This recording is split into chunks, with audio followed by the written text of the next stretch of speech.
बच्चों, हमने पिछले वीडियो में वर्णों के गुणों तथा वर्ण विच्छेद या शब्द विच्छेद के बारे में थोड़ी सी जानकारी देने का प्रयास किया था। आशा है आपको समझ में आया होगा। साथ ही हमने यह भी कहा था कि अगले वीडियो में संधि से संबंधित चर्चा करेंगे। तो चलिए इस वीडियो में संधि को लेकर सरल रूप से जानने का प्रयास करेंगे। सबसे पहले देखेंगे संधि बनने या बनाने के कारण, संधि का अर्थ तथा संधि के विविध प्रकारों का सरल विश्लेषण। तो बच्चों, सबसे पहले देखते हैं संधि के कारण। बच्चों, संधि बनने या बनाने के कई कारण हैं जो निम्नलिखित हैं। पहला है भाषा को सरल बनाने के लिए। यदि हम रमाईश कहेंगे तो उतना ठीक नहीं लगेगा, हम कहेंगे रमेश, तो वो हमें सरल लगता है। इस तरह हम भाषा को सरल बनाने के लिए भी संधि करते हैं। दूसरा कारण है समय बचाने के लिए। जितना समय रमाईश कहने में लगेगा, हम अगर रमेश कहेंगे, अखिलेश कहेंगे, ऐसे कहेंगे तो संधि हुए शब्दों को कहने में हमारा समय बहुत कम लगता है। तीसरा है मुख सुख के लिए। मुख सुख के लिए जैसे रमाईश तुम हिमालय जाकर आओ, तो ये बहुत ही अटपटा लगेगा। हम कहेंगे रमेश तुम हिमालय जाकर आओ, तो ये बहुत ही हमारे मुख को भी सुख देगा, यानी हमारे अपने मुख के सुख के लिए, हमारी सुविधा के लिए भी हम संधि करते हैं। और आखिरी कारण है भाषा में सरसता व मधुरता लाने के लिए। जैसे हम कई शब्द भाषा को मधुर बनाने के लिए, सरल बनाने के लिए या भाषा को सुंदर बनाने के लिए भी हम संधि करते हैं। जैसे कविताओं में भी करते हैं, जैसे गद्य लेखन में भी हम भाषा को बहुत ही धर्माधिकारी आ रहे हैं, तो ये भाषा को बहुत सुंदर बनाता है। तो इस तरह भाषा में सुंदरता लाने के लिए भी हम संधि करते हैं। अब हम आगे बढ़ते हैं संधि के अर्थ पर। संधि क्या है? संधि का डेफिनेशन क्या है? संधि किसे कहते हैं? संधि दो वर्णों के मिलने से, जब दो वर्ण पास आते हैं तो मिलके एक शब्द बनता है और उस शब्द में विकार होता है, यानी बदलाव होता है, थोड़ा बदलाव होता है। जैसे महाईश को महेश बना देंगे तो महाईश बदलकर महेश हो गया।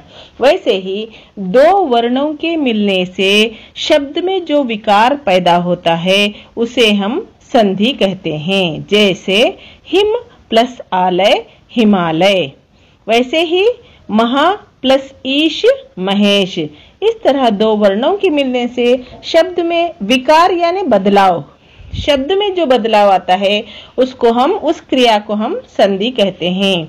बच्चों, संधि का अर्थ समझ गए, तो अब हम आगे बढ़ते हैं संधि के प्रकार पर।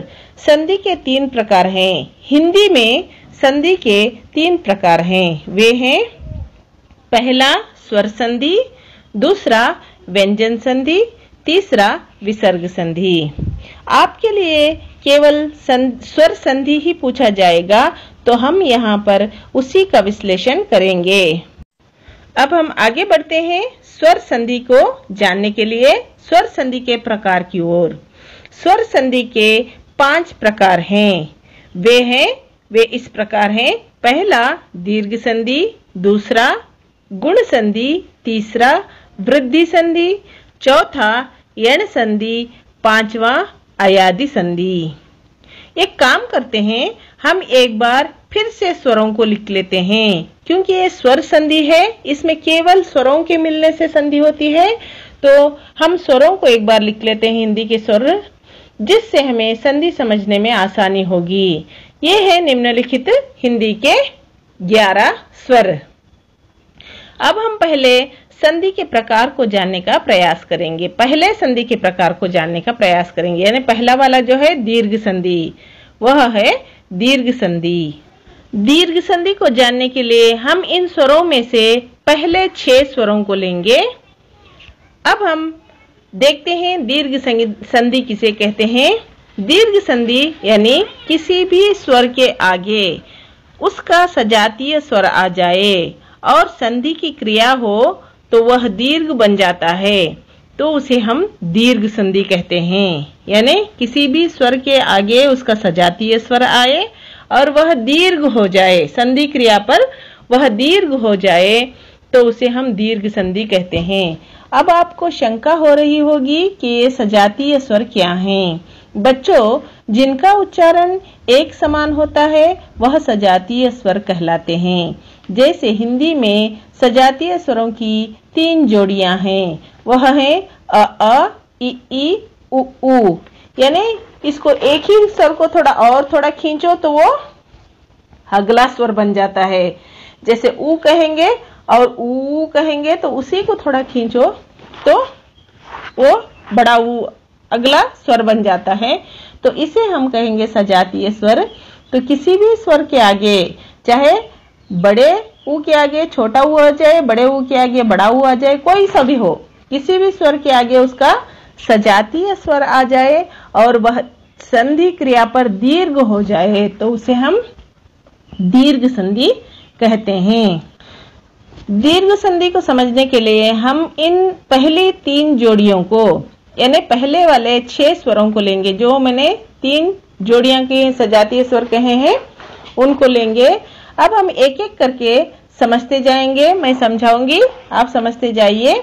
जैसे मैंने पहले ही कहा था कि किसी भी स्वर के आगे उसका सजातीय स्वर आए, वह दीर्घ बन जाए तो वह दीर्घ संधि होगी। तो देखते हैं, जैसे पहले हम अ को लेंगे। पहला उदाहरण है पर्वत प्लस आवली। पर्वत में ता में छोटा अ है, यानी ह्रस्व आ है, तो यहाँ पर उसके आगे आया है दीर्घ आ। ये आ मिलकर बना पर्वतावली।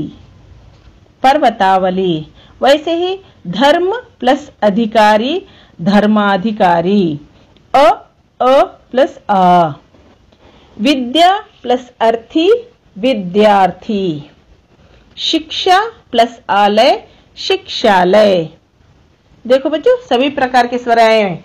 रस्व के सामने रस्व भी आया है, दीर्घ के सामने दीर्घ भी आया है, रस्व के सामने दीर्घ भी आया है, तो दीर्घ के सामने रस्व भी आया है। यानी किसी भी स्वर के आगे उसका सजातीय स्वर आ जाए और वह दीर्घ बन जाए। संधि वाले शब्दों में देखो सभी जगह धर्माधिकारी, विद्यार्थी, ऐसे आ की मात्रा, बड़ी आ की मात्रा आई है, तो इसे हम दीर्घ संधि का पहला प्रकार समझेंगे। और अगला देखते हैं ई। अब यहां भी देखिए, पहला है रवि प्लस ईश, रवीश। मही प्लस इंद्र, महींद्र। कवि प्लस इंद्र, कवींद्र। रजनी प्लस ईश, रजनीश। ये भी सेम है, यानी रस्व और दीर्घ के सामने कोई भी स्वर आ जाए तो वो संधि क्रिया में दीर्घ हो गया है। अब हम देखते हैं उ के उदाहरण। उ का पहला उदाहरण है लघु प्लस उत्तर, लघुत्तर। सिंधु प्लस ऊर्जा, सिंधूर्जा। वधु प्लस उत्सव, वधूत्सव। वधु प्लस ऊर्जा, वधूर्जा। इस प्रकार हम दीर्घ संधि के उदाहरणों को देखते हुए समझ सकते हैं कि किसी भी स्वर के आगे उसका सजातीय स्वर आ जाए और वह संधि क्रिया में दीर्घ हो जाए तो वह दीर्घ संधि कहलाती है। तो बच्चों, यह था संधि का परिचय, यानी सरल परिचय संधि का अर्थ, संधि बनने के कारण और स्वर संधि के प्रकार, स्वर संधि में दीर्घ संधि का सरल परिचय। आशा करती हूँ आपको समझ में आया होगा। इस बार हमने दीर्घ संधि को सीखा है। अगले वीडियो में बाकी स्वर संधियों का विश्लेषण करेंगे। अगर आपको संधि को अच्छे से समझना है तो बार बार वीडियो देखिए। यदि वीडियो अच्छा लगे तो लाइक जरूर कीजिए। कोई सुझाव या दुविधा हो तो कमेंट बॉक्स में जाकर कमेंट जरूर कीजिए। अब तक मेरे चैनल को सब्सक्राइब नहीं किया है तो सब्सक्राइब जरूर कीजिए। साथ ही घंटी के बटन को दबाना ना भूलें और अपने दोस्तों से शेयर करना भी ना भूलें। फिर मिलते हैं अगले वीडियो के साथ। तब तक के लिए धन्यवाद।